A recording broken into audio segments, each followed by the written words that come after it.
6:30 ng gabi sa Hamilton County, Ohio, rumesponde ang pulis sa naiulat na pamamaril na nagsimula umano sa alitan ng magkapitbahay. Nasa lugar pa ang suspect, may sigawan at gulo. Sinusubukan namin kunin ang numero ng pamilya niya para makaalis sila. Sa tingin ko, sa tabi lang ng bahay namin yun. Anong nangyayari? Anong nangyayari? Baril. Kinilala ng pulisya ang suspect bilang si Cole Hornsby, 24 na taong gulang na ayon sa mga saksi ay nakatira sa gusaling ito. Ikaw ba yon? Ipakita mo ang mga kamay mo. Ang mga kamay mo.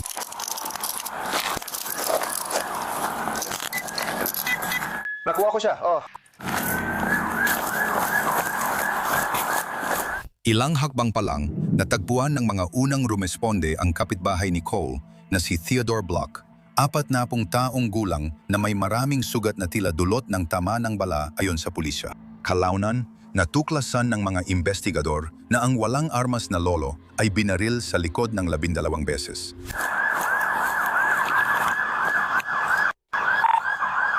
Kunin mo ang pangatlo mong dalawa. Humihinga ba siya? Magkakang grupo tayo. Saan mo ba ito? Hindi! Sige, sandali lang gan, ha? Humihinga ba? Sasabihin ko siya saglit, yung tayo ka lang dyan. Idineklarang patay si Theodore sa lugar. Makalipas ang ilang sandali habang nagtipon sa katabing bahay ang ilan sa mga kapamilya niya. Kausapin mo siya bago tumakbo. Step, toto niya nun. Iiwan na ito. Balik tayo sa suspect. Naghanda ang pulis na samahan siya sa kulungan. Anong pangalan mo?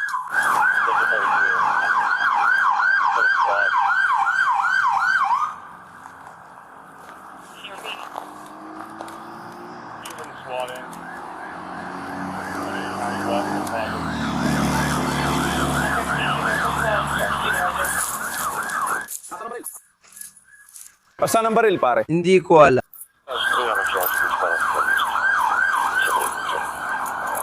Siyam na po tumatalon walos pitong. Palilinip mo, gwardiya. Ako ang sasagot. Siyam na raan, 87 Marinaw. Siyam na 1,882. Binangga mo ba ako? Kasama ang 700 at 80 alagang hayop. Clear.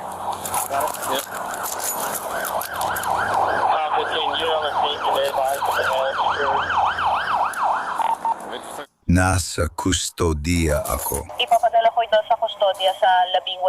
22 may supervisor na papunta at pinayuhan na ang SWAT na tumugon sa sasakyan na ito. Ikaw, punin mo ang aking. Yun na, here first.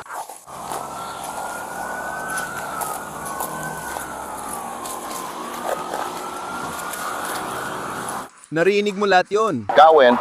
Kukunin ko lahat sa'yo, narinig mo na. Ibig mo sabihin, sumari sa kotse at isuot mo ulit ang sinturon, pare. Bakit mo iniiwan yung sinturon? Kukunin ko, lahat na meron tayo. Hindi mo kukunin. Umupo ka. Jesus. Hindi mo kukunin ang tao namin.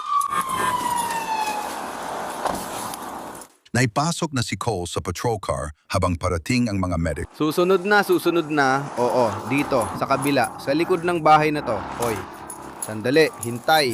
Bumaba. Nasaan na yan?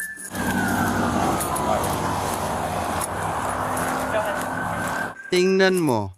Hindi ko alam.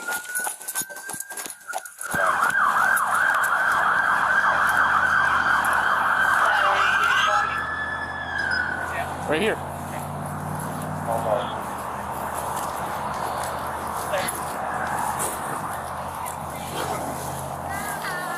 Ang iyong alok. Kailangan lang nating makaalis. Ma'am, Ngayon, kailangan muna nilang makipagtulungan sa akin, okay?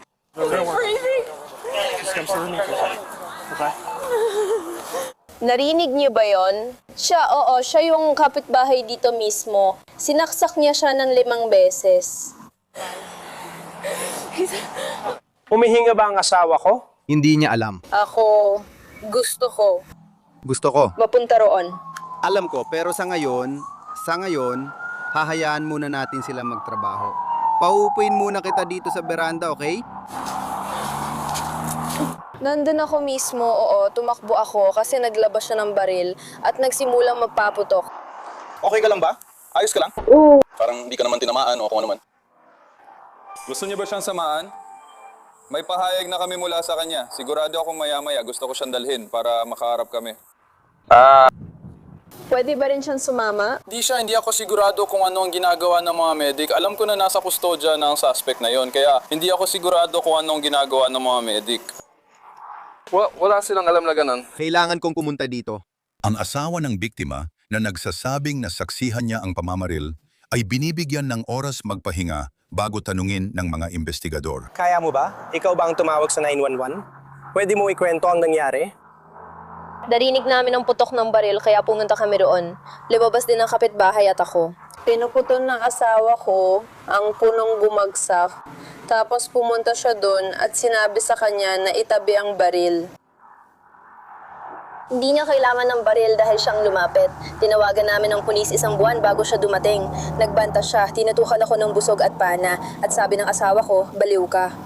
Tinutok mo ang busog at pana sa asawa ko. Hindi mo kailangan ng baril. Tapos nagsalita siya ng kung ano-ano. Sabi ko, Ted, tawagin mo na lang ang pulis. Sabi ni Ted, oh Ted. Umalis ng asawa ko, may sinabi siya humarap. Tapos basta binaril siya. Sige, nakita mo ba yung nangyari? Sige. Narinig mo yon, di ba? Ayon sa mga saksi, pinuputol ni Teodoro ang puno ng di umano'y nagpaputok si Cole sa likod bahay. Lumapit si Teodoro na nagbabantay sa mga apo kay Cole para pakiusapan siyang tumigil.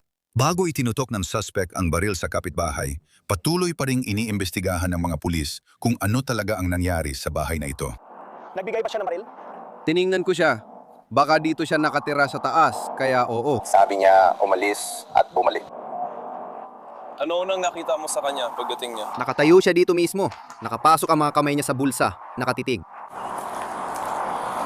Sabi nila pagkatapos niyang barilin, bumalik siya sa bahay niya. Tapos lumabas ulit.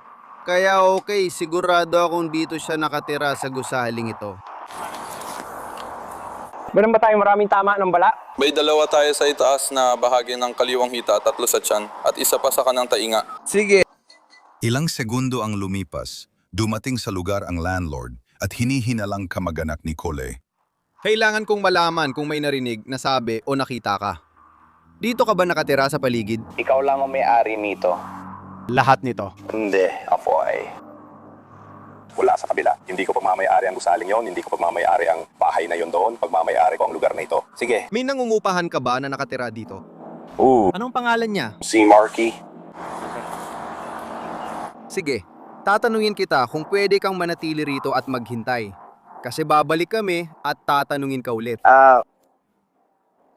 Nandito ba siya? Oo, sigurado ako. Yung tatay ng pinag-iinalaan ko ay nandoon. Siya ang may-ari ng lupa. Sige, para lang malinaw, ilagay mo na lang dyan sa bandaron. Dito nakatira ang ginong ito. Nasa terasa ang asawa niya. Sige. Nasaan ang babaeng may-ari ng bahay dito? Kasi wala siya doon. Sige, baka nandito siya. Kaya kung nasa loob siya, gusto lang naming siguraduhin na wala ng biktima ng kamamaril at tingnan kung may tao pa. Napansin ng pulis ang isa pang posibleng saksi malapit at tinangkang kausapin ito. Sige, kailangan mo lang huminga ng malalim. Parang bibigay na ako. Sige, so ikaw ang nag-renta ng bahay na to. Ako ang nagre-renta nito. Sige. May nagre-renta ba ng garahe na to? Binaril siya ng lalaki. Well, Sige, alam mo, sige, so yung lalaki, yung batang lalaki ba? Ano nangyari? May darating na mga detective. Sige. Sige, paulit-ulit mo na itong sinasabi sa akin. Hayaan mo na kita mo kahinga. Ayusin mo muna ang sarili mo ng kaunti. Medyo nakakatakot talaga ang sitwasyon. Oo. sobrang nakakatakot. Sobrang makakatakot. Yung namatay ay nakatira pala sa katabing bahay at nandoon ang asawa niya sa porch sa harap. Itong ginoo ay nakatira sa itaas. Nag-away sila tungkol sa punong pinuputol ng namatay. Hindi, pinutol niya ang punong bumagsak. Lumabas siya, nag-usap sila, binaril niya ito. Sumunod, nakausap ng isa pang opisyal ang paramedic na nagbigay ng dagdag detalye mula umano sa asawa ng biktima. Pumasok lang daw sa bakuran para putulin ang patay na puno at biglang lumabas ang kapitbahay at barilin siya, sabi niya. Sabi niya, siguro Mark, pangalan niya. Mukhang may puno raw dito mismo. Nasa bakuran nila ang punong ito. Lalabas na siya para putulin dahil patay na ito. Tapos lumabas yung lalaki. At sa pagkakaalam ko, dati na niyang sinubukang tamaan siya gamit ang busog at pana.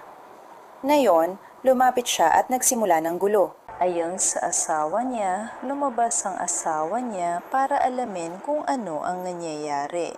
At kumuha siya ng baril at sinabi niya, itago mo ang baril, hindi mo kailangan ng baril para dito. Tama ba? Pagkatapos, binaril niya ito ng 3 beses ayon sa kanya.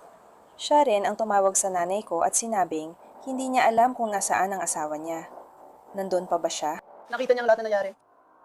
Oo, nakita niya. At sinabi ng mga saksi ko na di umano'y tinakot ni Cole ang asawa ng biktima noon sa pamamagitan ng pagtutok ng busog at palaso sa kanya.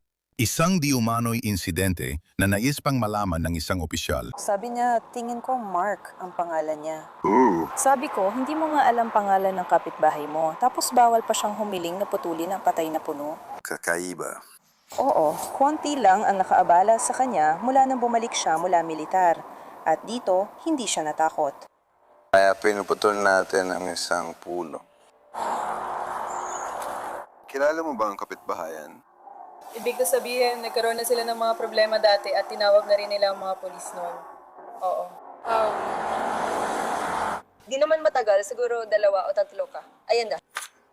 Narinig namin na kakalabas lang siya ng kulungan at wala na rin siyang muler. Hindi ko alam, pero tinutukan ng busog at palaso ang nanay ko dati. At sa tingin ko, doon ko, oo. Wow. Sa tingin ko hindi siya. Nakatira. Kalilipat lang niya rito, kalalabas lang niya ng kulungan. Mga 3 buwan pa lang, doon nagsimula yon nang lumipat siya rito. Oo! Narinig ko na tinakot ka ng lalaking yun gamit ang pana bago ka pa. Ang weird niya talaga. Kahit tumingin ka sa mga mata niya, makikita mo may topak siya. Hindi ko alam na meron siya nun. Akala ko iba lang meron siya.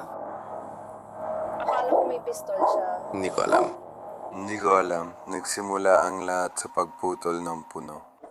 Hindi, ang asawa ko ang nagpuputol ng puno, oo. At narinig namin ang putok ng baril doon. At nawala ang kanyang buhay. Wala.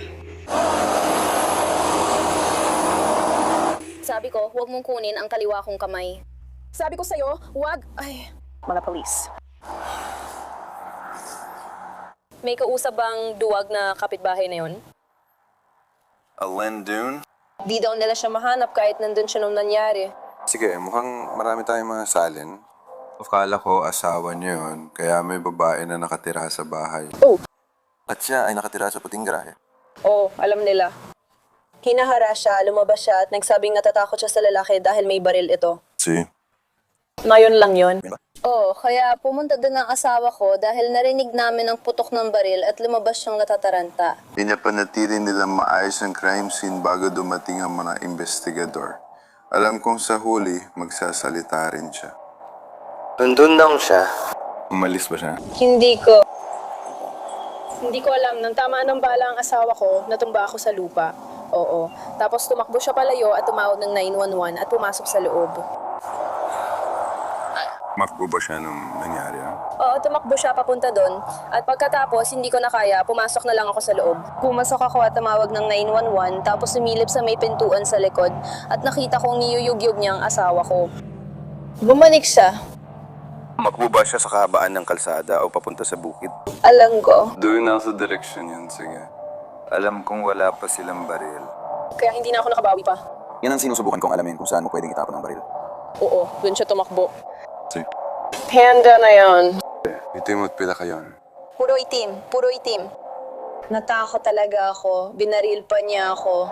Oo, alam mo, yan ang nasa isip niya. Alam ko, inubos niya ang laman ng clip sa asawa ko. Narinig ko lang ang putok. Bakit dahil lang sa wala? Hindi nga ni hinawakan yun.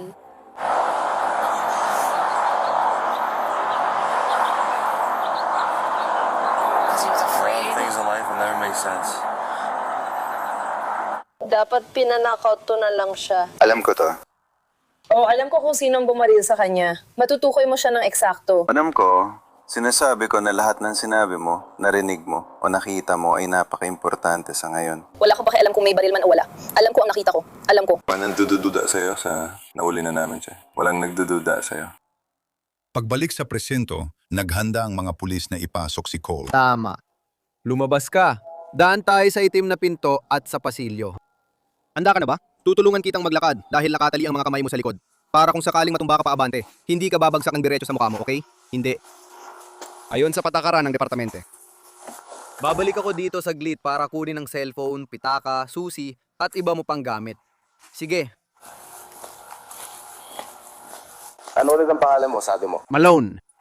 Malone. Oh. Si Malone ito. Oo. Dalaw na mga awit.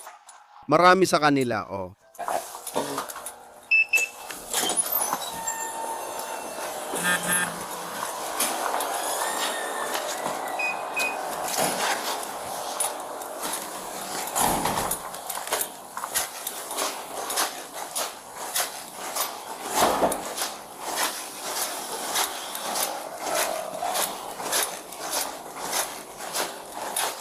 Dito tayo dadaan, dito mismo.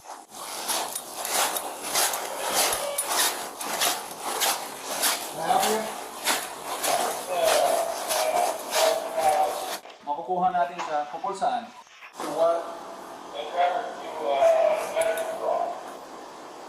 Medical na issue ba ito? Isang medical na panloloko. Sandali lang.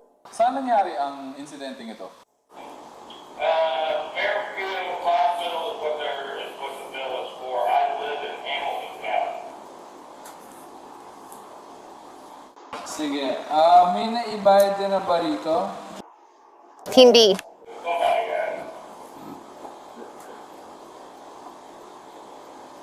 Uy, Sally. Hindi ko makuha yan. Alam ko. So, wala kang pera. Sa'yo ba mapupunta ang bayari na to? Mukhang pinagalitan mo ang isang tao. Gusto kong malaman ko yung mga yun ay totoong mga pagpatay o mga pagpatay na hindi pa nalulutas lang. Mga pagpatay. Parang tingin ko mamamatay tao sila. Naniniwala ako na si Cole ay kinasuhan ng first-degree murder at pakikialam sa ebidensya matapos sabihing itinago niya ang baril na ginamit sa krimen. Sabi sa ulat, kalaunan ay nakita ang baril sa shed sa likod ng bahay. Hindi na lockdown ng ospital.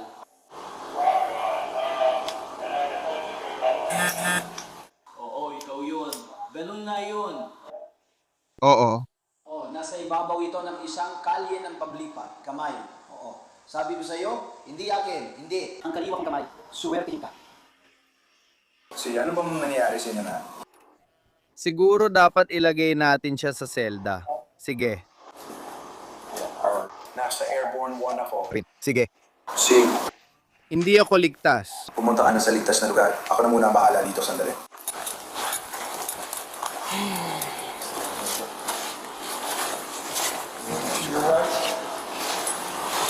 Pakiusap, dumiretso ka lang sa harap mo, pakiusap. Dumiretso ka lang sa pinakaharap. Lumagat ka na konti sa gilid. Tingnan natin ang... Napaurong mo na ba siya? Nasa sobre na lahat ng gamit at ID niya ngayon. Oo, nasa kanyang lahat ng yun. Hindi ako makakaraos. Alam ko na mahalaga ito sa'yo at naiintindihan ko yon. Sisiguraduhin kong ligtas ito. Ilalagay ko ito sa sobre na ito. Wala akong orasan para itago ito. Gagawin ko pa itong mas formal. Naiintindihan ko.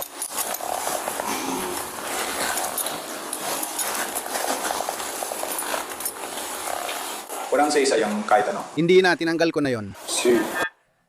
Sige, tatanggalin niya ang posas. Kasi panoorin namin ang gagawin mo. Tatanggalin niya ang posas sa isang kamay mo. Kung saan kamay niya yung tatanggalin, ilagay mo ang palip mo ng diretso sa pader sa harap mo.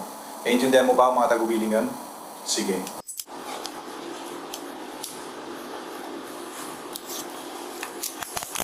Iwan mo lang ang kamay mo sa pader. Hanggang sabihin kong alisin mo ito, pakiusap. Gagawin natin ang parehong bagay sa kamay na ito, okay? Ayos.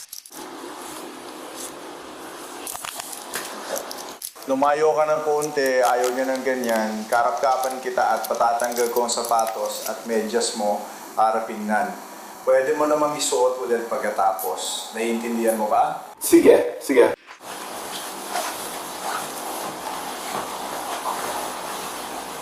Sige, rubarin mo na ang medyas mo.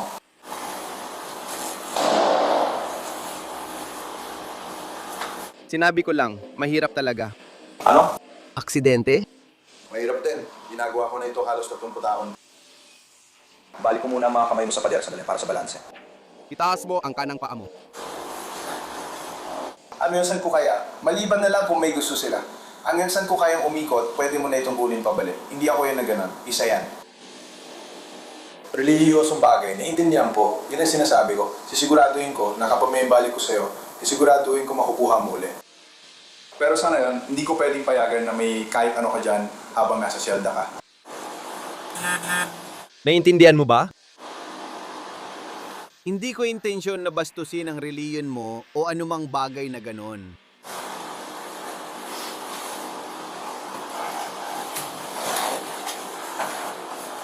Magandang oras para umalis siya nga pala.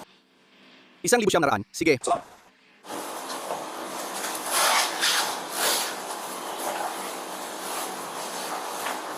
Okay.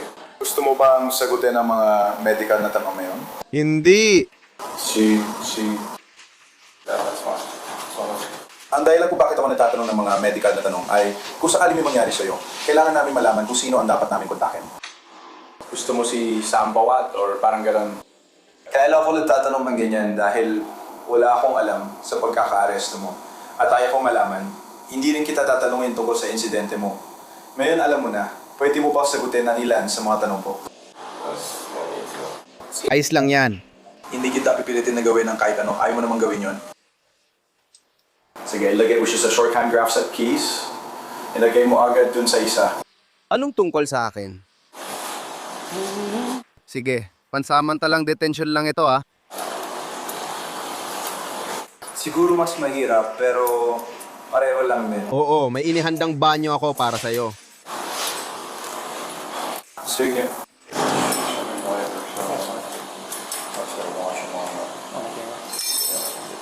Si Cole ay hinatulan ng 24 na taon hanggang habang buhay na pagkakakulong.